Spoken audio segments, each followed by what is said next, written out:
Wilson was convicted on 2 counts of first-degree murder last year for killing 2 Cape Coral women.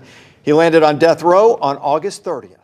He was a young man with a name the world already knew, Wade Wilson.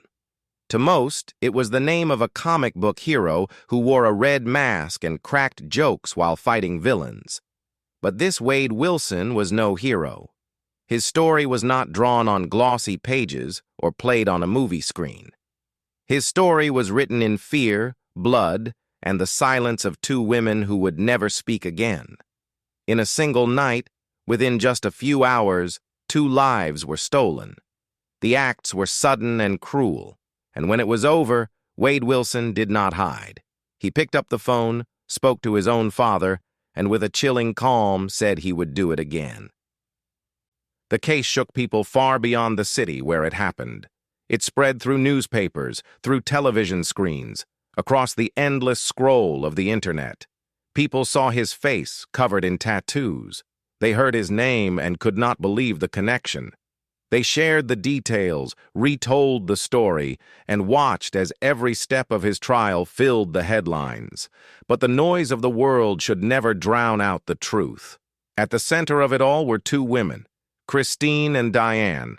They were not just names in a courtroom. They were daughters, friends, sisters, neighbors. They had laughter, work, plans for tomorrow, and tomorrow was taken away. This is a story that is not only about one man's cruelty, but also about the hidden questions that still follow him. What makes someone choose to destroy instead of protect? How does the law decide between punishment and mercy? And how should the world remember the people whose lives were lost? The answers are tangled. They are buried inside courtroom walls, in the hearts of families who mourn, and in the uneasy memory of a community still marked by fear. To see the full weight of what happened, to truly understand how it spiraled out of control, one must first walk into the lives of Christine and Diane, 2 women who should have grown old, but instead became shadows in Wade Wilson's night. Christine Melton was 35 years old. She lived in Cape Coral, Florida, in a quiet home that she shared with her dogs. People remembered her for her wild laugh, the kind of sound that filled a room and left others laughing with her. She was independent, confident, and proud of the life she was building. She liked music. She liked bars where friends gathered, and she had no problem walking in and lighting up the place. But Christine's independence also made her vulnerable in ways no one wanted to admit. A woman alone in a bar? People cluck their tongues, but they don't stop it. A woman living by herself with pets instead of a partner or children? Some whisper, as if that independence is a curse. And when tragedy strikes, those same whispers twist into blame. It is cruel. But it is the way society often responds, blaming the woman instead of blaming the man who destroyed her. On the same night Christine crossed paths with Wade Wilson, another woman was also moving through Cape Coral, trying to get home. Her name was Diane Ruiz. She was 43, a mother, a worker, a friend. She was the type of woman who kept routines. Go to work, come home, care for family, repeat. She wasn't a headline chaser. She wasn't loud in bars. She was steady, a thread in the fabric of her community. And yet, even steady threads can be ripped out in seconds. 2 women, 2 lives with different rhythms. One lived louder, one lived quieter. Both ended the same way, under the same hands. Cape Coral, the city where they lived, prided itself on being a calm, sunlit paradise. Canals cut through neighborhoods, palm trees lined the streets, and families believed they were safe. It was the kind of place where you left your door unlocked because you thought you knew your neighbors. But that illusion shattered overnight. When Christine was found, and then when Diane's body was discovered days later, Cape Coral was no longer a paradise. It was a crime scene. The air felt different. People checked their locks twice. Women looked over their shoulders in parking lots. The absence of those 2 women echoed louder than their lives ever did. And into this silence stepped Wade Wilson. Wilson was not a stranger to trouble.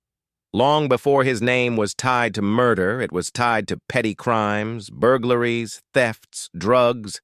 His record stretched back years, filled with red flags that somehow waved without anyone stopping him. Court documents showed arrests stacked like bricks, yet each time he returned to the streets. If anyone had asked, "Will this man one day do something far worse?" the answer should have been obvious. But nobody asked. Or worse, they asked, and nobody listened. What made Wilson stand out wasn't only his crimes, it was his face, covered in tattoos, ink carved across skin like a billboard screaming rebellion. He wanted to be noticed, and he was. People called him Deadpool Killer because of the name he shared with the Marvel character. Media latched onto it instantly. Headlines spread. Social media went wild. Suddenly, Wade Wilson wasn't just a criminal. He was a spectacle. But here's the sick part. When killers gain nicknames, when their faces become memes, it does something dangerous. It gives them the fame they crave. And in Wilson's case, it gave him more than that. It gave him power. Power to overshadow Christine and Diane, the real story here. Power to turn two women's deaths into an internet circus. And people fed it. They clicked. They commented. They shared. They made him larger than life. Behind those tattoos and headlines was a man who already showed signs of being a ticking bomb. His confessions later revealed a mind that did not flinch at violence. He told his father the truth in words so cold they barely sounded human, that he had killed and that he would do it again. These were not just red flags. They were screaming alarms, and still no one could have predicted how far he would go. Cape Coral thought it had seen crime before. Burglaries, drugs, the usual. But none of those red flags. None of the petty arrests. None of the whispers about his violence. None of the ink across his face. Prepared investigators for the horror of October 7th, 2019. On the night of October 7th, 2019, Christine Melton walked into Buddha Live, a bar in Cape Coral where music blared, drinks clinked, and people forgot for a few hours that life could be cruel. She wasn't alone at first. She was with friends, laughing, carrying that loud voice of hers that turned heads in any room. Among the people there was Wade Wilson, drifting in like a shadow looking for attention. Christine didn't know it yet, but her laughter that night would be the last sound anyone would remember her for. Her friend, Stephanie Sailors, later told investigators what she saw. The way Christine seemed fine, enjoying herself, until she decided to leave. Wilson offered to take her home. And here's where society fails women again. A woman being walked home by a man she barely knows? People shrug. People look away. It's none of my business, they think. Until it is. Until the next morning, when she doesn't answer her phone. Christine was taken home, yes, but not to safety. Wilson followed her into her own space, that place where she should have been safest. And there, the night turned into terror. Investigators later revealed she was strangled. The details matter because they show intent. This wasn't a slip, it wasn't quick, it wasn't merciful. Strangulation is slow. It requires time, pressure, persistence. Every second is a choice, and Wilson chose, second by second, to take her life. But the horror didn't end there. Hours later, still fueled by some twisted hunger, he used Christine's car to roam the streets. That's when he spotted Diane Ruiz. She was walking home, in the middle of her routine, not knowing a monster was circling her path. He rolled down the window, pretended to be helpful, pretended to give her directions. And when she got close enough, he pounced. The attack was brutal. He beat her. He strangled her. He pushed her out of the car. And then, this is the part that should make your stomach twist, he ran over her. Not once, not twice, but again and again. Diane Ruiz was alive while tires crushed her body. She must have screamed, must have begged, must have clawed at the ground. And yet, He drove back over her, reducing a mother, a woman, a human being into nothing more than broken bones on the pavement. Days later, investigators found her body, tipped off not by witnesses or cameras, but by vultures circling overhead. Cape Coral, the paradise city with canals and sunshine, had become a place where birds of prey led police to human remains. Imagine being her family, hearing that vultures found her before authorities did. Imagine living with that image forever burned into your mind. While the community was still in shock, Wilson made a phone call. He called his father, and in that call he confessed. He bragged. He described what he had done, like it was a story to tell, not a crime to mourn. He didn't whisper. He didn't cry. He didn't regret. He said flatly that he killed them, and he would do it again. These are not the words of a man who lost control. These are the words of a man who enjoyed what he did. Police found him days later. He wasn't hiding like some ashamed fugitive. He was caught after breaking into another home, smashing a window, leaving a trail of chaos. He was first booked on burglary and battery before the weight of the double murder came crashing down. And yet, even with the confession, even with his history of violence, even with 2 women lying dead, the investigation wasn't neat. It never is. Prosecutors had to connect every dot, prove every timeline, match every piece of DNA, because the law demands certainty even when the horror feels obvious. While the families grieved, while the city buzzed with fear, detectives sifted through evidence, step by step, proving what everyone already knew, that Wade Wilson had turned one night into a massacre. Pause for a second. Right here. Imagine you're in the jury box, hearing every detail of this timeline. You know Christine's laugh. You see Diane's last walk. You hear Wilson's chilling call to his father.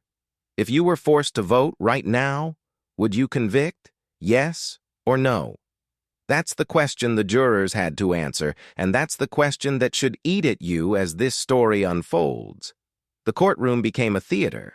Not the kind where people laugh and clap, but the kind where every breath is heavy, every glance cuts sharp, and everyone knows that 2 women are gone and 1 man is sitting there as the reason why. Wade Wilson shuffled in, tattoos crawling across his face like warnings written in ink. He was no stranger to chaos, and now he was at the center of the deadliest stage of his life. The prosecution came prepared.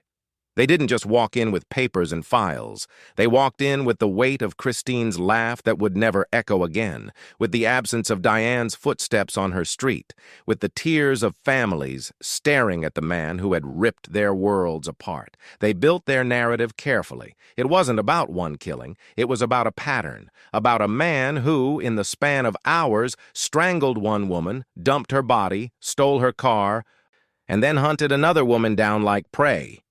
They spoke of brutality, of violence done with intent. They painted him not as a man who lost control, but as one who made choices, deliberate, cruel, calculated, premeditation. That was the word prosecutors wanted burned into the jurors' minds. Every step Wade Wilson took that night required thought. To follow Christine home, to press his hands on her throat and not let go until her body gave out. To take her car, to lure Diane with the promise of directions, to strike her down, to push her out, to drive over her again and again. These were not accidents. These were decisions. And every decision left blood in its path. Then came the witnesses. Among them was Melissa Montanes, Wilson's ex-girlfriend. She told the jury about the assault earlier that very same day. How Wade had already shown violence hours before his killing spree. He hit her. He choked her. He left bruises that screamed louder than any defense attorney could ever shout. Her testimony was more than just words. It was proof of a man escalating, proof of a storm gathering strength before it finally destroyed everything in its path. The jury also heard from forensics experts. Cold science laid bare what emotion already screamed. The DNA on Christine, The injuries on Diane, the medical examiner's chilling explanation of how each woman died. They heard about the fractures, the strangulation marks, the crushed bones from tires pressing down again and again.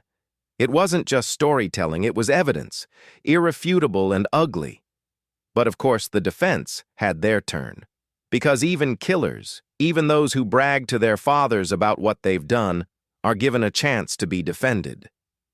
Wilson's attorneys tried to soften the edges of his crimes. They tried to paint him as impulsive, as broken, as someone not in full control. They spoke about mental health, about brain scans, about drug use clouding his judgment. They told the jury he wasn't entirely responsible for what he had done. Imagine sitting in that jury box, staring at the photographs, listening to Diane's final injuries being described, and then hearing someone say, "He didn't mean it. He couldn't help it. His brain made him do it." Wouldn't that feel like an insult, like someone spitting on the memory of two women whose only mistake was trusting a stranger for 1 second too long? The defense pushed further. They suggested maybe the state exaggerated some details. Maybe the story wasn't as neat as prosecutors wanted it to be. Maybe not every moment of that night could be perfectly reconstructed. Maybe Wade Wilson wasn't a monster, just a man who lost his way. They brought in his parents. They brought in character witnesses. They begged for sympathy. They wanted jurors to see a son, not a killer. But here's the problem. Every time they tried to humanize him, the evidence dehumanized him even more. Every time they said impulsive, the jurors remembered the phone call to his father where he bragged. Every time they said drug influence, the jurors remembered Melissa's bruises from earlier that same day. Every time they said, "He's someone's son," the families of Christine and Diane stared from the benches, aching with the thought that their daughters were buried in the ground. When the closing arguments ended, the jury withdrew. And in those hours of deliberation, the weight of two women's lives pressed down on 12 strangers who had to decide the fate of one man. Finally, the verdict came. Wade Wilson was found guilty of first-degree murder on both counts. Guilty of robbery, guilty of burglary, guilty of car theft, guilty, guilty, guilty. The list of crimes was as long as the list of excuses his defense had offered, and none of those excuses could wash away what he had done. Then came the next decision: life or death. Florida's law allows death even without a unanimous jury. For Christine Melton, the vote was 9-3. For Diane Ruiz, it was 10-2. Not everyone agreed, but enough did. Death was on the table, and the judge would soon decide whether Wade Wilson would live in a cell for the rest of his days or whether he would one day walk into an execution chamber. Judge Nicholas Thompson listened to motions for a new trial. The defense begged again. They claimed mistakes, unfairness, bias. They claimed the tattoos on his face had poisoned the jury against him. They claimed he never had a chance, but the judge denied it all. The brutality of the crimes outweighed every plea, every excuse, and so he sentenced Wade Wilson to death, not once, but twice, 2 death sentences for 2 stolen lives. The families spoke after. Their words were heavy with grief, but also with fire. They had sat through every photo, every testimony, every twisted detail of how their loved ones died. And now they saw justice, at least in the eyes of the law, delivered. But justice never feels complete. Christine was still gone. Diane was still gone. Children still grew up without a mother. Friends still walked into bars and felt the absence of Christine's laugh. Death sentences don't bring the dead back. The public, of course, had its own reaction. Some cheered the sentence. Some demanded he should never have been given the dignity of a trial in the first place. Others argued that death was too easy, that Wade Wilson deserved to rot in a cell, staring at his own face in a mirror until madness swallowed him. The debates raged.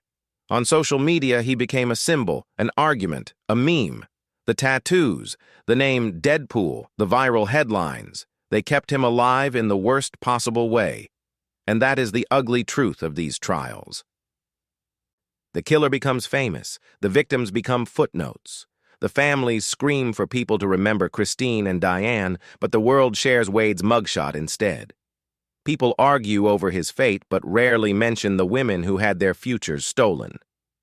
This is what makes cases like his so sickening. Society feeds killers with the attention they crave, while the memory of the victims fades. The gavel came down, and Wade Wilson's fate was sealed. 2 death sentences. A future locked behind steel bars, waiting for appeals that would drag on for years. But even after the courtroom emptied, even after the judge stepped down, the war was not over. Because Wade Wilson was not done fighting, death row would not silence him, not yet. And as his appeals began, as lawsuits and motions started stacking, the obsession grew. The story was not finished. The next chapter would drag on, long after the verdict, long after the sentencing, long after the families had begged for peace. The gavel had fallen, the judge had spoken, and 2 death sentences had been handed down. For most people, that should have been the end. A chapter closed, 2 lives honored, 1 life condemned. But Wade Wilson was not done. The story did not end with his sentencing. It simply mutated, stretching itself into endless appeals, lawsuits, and public noise. Wilson began demanding transcripts, filing motions, scratching at the walls of the system that had boxed him in. Post-conviction appeals rolled in, each one claiming the trial was flawed, that the jury had been poisoned, that he had been denied fairness. Fairness? Think about that word. Fairness. For a man who drove over a mother until her bones shattered. Fairness. For a man who choked the laughter out of a woman in her own home. Fairness becomes a twisted joke when the one crying out for it is the same one who showed none to his victims. But Wilson was not just appealing his case. He went further. He filed a civil lawsuit against the Lee County Sheriff's Office and the State Attorney's Office. He accused them of misconduct, of breaking rules, of denying him rights. Imagine that. 2 families still waking up every day to the silence of daughters who never came home, while the killer files paperwork demanding compensation from the very system that tried to hold him accountable. It is insult layered on tragedy, arrogance dripping from every page. This dragged attention back to one of Florida's most controversial laws, the death penalty system that does not even require a unanimous jury. In Wilson's case, 9-3 was enough for Christine. 10-2 was enough for Diane, not 12, not even close. Florida allows death to be decided with votes missing, voices dissenting, doubts lingering. Some say this keeps justice swift. Others say it makes justice weak, built on shaky ground where one man's life is decided by a fraction of agreement. And in Wilson's case, that fracture became fuel for his appeals. He clung to it like a rope in the dark, insisting it proved he deserved another chance. Meanwhile, the world outside the courtroom kept buzzing. Wade Wilson wasn't just a murderer anymore, he was a brand, a viral nickname, the Deadpool Killer. A face inked with tattoos that made every mugshot look like a movie poster. Headlines plastered him everywhere. Social media spun his name into hashtags, videos, memes, comment threads, all feeding him the attention killers secretly crave. And people? They fell for it. Some condemned him with rage, but others started doing the unthinkable, supporting him. There were petitions asking for his sentence to be overturned. There were donations trickling in, small but real, from strangers who decided this man was worth saving. Some claimed the death penalty was unfair. Others claimed he had been mistreated. A few even admired his audacity, his tattoos, his twisted confidence. These people turned a double murderer into a cult figure. They gave him a stage when he should have been left to rot in silence. Prosecutors saw it happening and spoke out. They warned the public, stop idolizing killers. Stop making them famous. Every headline about Wade Wilson was another blow to Christine and Diane, reducing them once again to shadows behind his story. But the machine of media doesn't care about victims. It cares about clicks, about views, about shock value. And so Wilson's name spread louder and faster while the names of two women faded into the background. Inside prison walls, Wilson adjusted to his new life on death row. Reports described his behavior, the small rebellions and manipulations of a man who still wanted control. He begged the court to allow him to cover his face tattoos during trial, claiming they unfairly influenced jurors. Think about the audacity. Tattoos he chose, ink he carved into his own skin, suddenly becoming his excuse. It was not enough to strangle, to run over, to confess without remorse. Now he wanted sympathy for his appearance.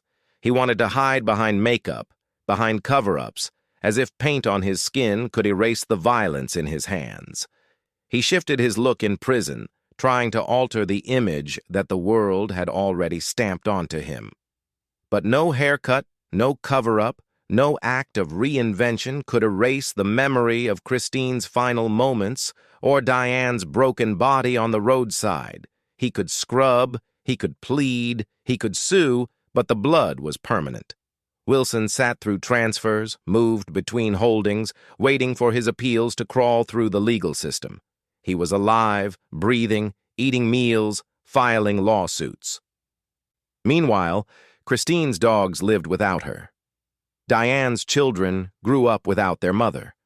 Families visited graves instead of homes. And still, Wilson had the audacity to ask for more time, more attention, more fairness. And this is where the real question boils. Should someone like Wade Wilson, who killed with cruelty, who bragged about it, who turned it into performance, be allowed to alter his image in court? Should he be allowed to complain about fairness when he showed none? Should he be given the dignity of hiding his tattoos, of rewriting his appearance? While the faces of Christine and Diane will never change because they will never age another day. Pause. Think about it. And answer honestly. Do you believe Wade Wilson should have been allowed to conceal his face tattoos, to mask the image he built for himself in an attempt to sway a jury? Or should killers like him be forced to face the world exactly as they presented themselves, ink, scars, and all? Comment your thoughts below, because this debate is far from simple, and the noise around this case is far from over. The trial was over. The death sentences were spoken. Wade Wilson sat on death row.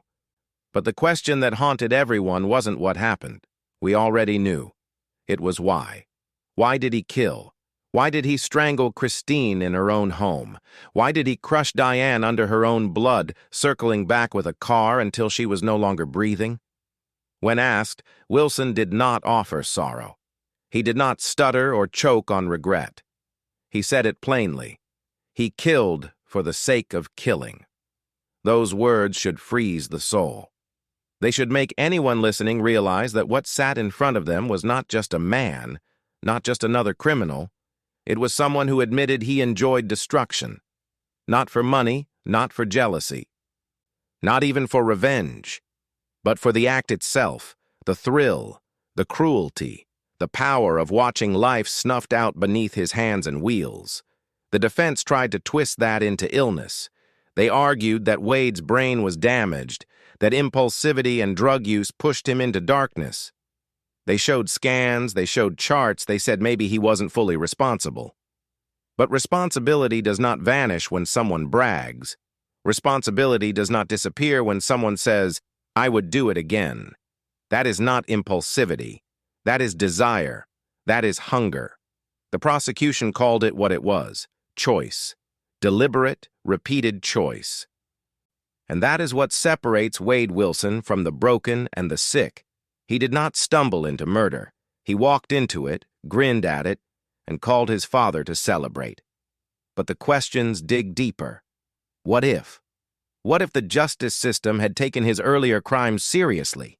What if someone had stepped in when Melissa Montanez, his ex-girlfriend, was beaten? What if the courts had not cycled him through like another case number? Would Christine and Diane still be alive? Or was this spiral unstoppable, fated by the time he inked his skin and carved violence into his identity? And what if the jury had spared his life? What if they had chosen life without parole instead of death? Would the families feel cheated, watching him sit in a cell year after year, alive while their daughters were gone? Or would they have found grim satisfaction in knowing he would rot until age hollowed him out? These questions cut both ways. There is no answer that brings peace. The larger danger, however, comes not from the trial, not from the verdict, but from us, the audience, the watchers. Society has a way of turning killers into celebrities. We brand them with nicknames. We pass around their faces. We share their stories not to honor victims, but to feed our hunger for horror. Wade Wilson became the Deadpool killer. That phrase spread faster than Christine's name, faster than Diane's name. Fans of the comic book made jokes. Online groups debated whether his tattoos made him look cool or crazy. And just like that, the memory of two women was overshadowed by the spectacle of one man. That is the rot at the core of true crime culture. We pretend to seek justice, but sometimes we seek entertainment. We glorify the monsters and bury the victims twice, once in the ground and again in silence. And Wade Wilson thrived on that attention. Even from death row, he knew the world still spoke his name. The legacy of this case stretches beyond Cape Coral. It raises questions about Florida's death penalty laws, about mental health, about the cracks in a system that let a man with so many red flags spiral unchecked until it was too late. It asks why we pour energy into dissecting killers while victims' families beg us to simply remember their loved ones. Christine should have grown old with her friends, her laugh filling bars into middle age. Diane should have raised her children, watching them graduate, holding them close. But instead, they became case files, exhibits, names carved onto court schedules. Their lives were consumed by the shadow of Wade Wilson, a man who wanted the world to remember him, and not them. This is where society must learn. We must stop idolizing killers. We must stop turning them into viral stories without centering the people they destroyed. We must stop excusing violence with half-hearted claims of brain damage or drugs. And we must start asking the harder questions. How do we stop men like Wade before they strike? How do we teach communities to take red flags seriously? How do we give victims' names louder echoes than the monsters who silence them? And in the end, it all circles back to absence. Christine's absence, Diane's absence. The chairs left empty at family gatherings, the voices silenced in homes, the children left to grow without their mother's embrace. That is the true cost of Wade Wilson's night of violence. Not the court dates, not the appeals, not the tattoos, not the headlines, but the silence left behind. Because this story is not about him. It should never be about him. It should be about the women who deserved tomorrow and never got it. And yet the story doesn't end here. The gavel fell, but the war rages on. Wade Wilson continues to fight from death row. His appeals crawl through the courts. His name continues to haunt headlines. The obsession continues. Next time, we'll go deeper, into the hidden courtroom moment that shocked even veteran prosecutors. The detail so raw and so unsettling, it left the entire room frozen. Don't miss it. The story of Wade Wilson is not a neat circle that closes. It is jagged, raw, and still alive. We walked through the laughter of Christine Melton, silenced in her own home. We saw Diane Ruiz, steady and strong, crushed beneath the wheels of cruelty. We sat in the courtroom as jurors wrestled with evidence, as defense and prosecution tore at each other, as a judge handed down 2 death sentences. We traced the aftermath, the appeals, the lawsuits, the headlines that turned a killer into a name the internet could not ignore. And we faced the heavier questions. Why society remembers monsters more than their victims, and what that says about us. And yet, the ending is not an ending. Wade Wilson is not executed. He is still alive, still breathing in a prison cell, still filing appeals, still clinging to the spotlight. he does not deserve. His case is not over. The fight drags on. Justice waits in limbo. Families continue to live with silence that never ends. So here is where you come in. What surprised you most about Wade Wilson's story? Was it the arrogance of his phone call? The brutality of Diane's death? The circus of petitions and supporters that followed him? Or was it the deeper truth, that two women's names are still whispered less often than his? Share your thoughts below. I read every single comment, and I want to hear your voice. And if this story shook you, if it pulled you into the questions that keep you awake at night, subscribe. Because this case is not the last. The next story might reveal a courtroom moment so shocking it left even seasoned prosecutors frozen. You don't want to miss it.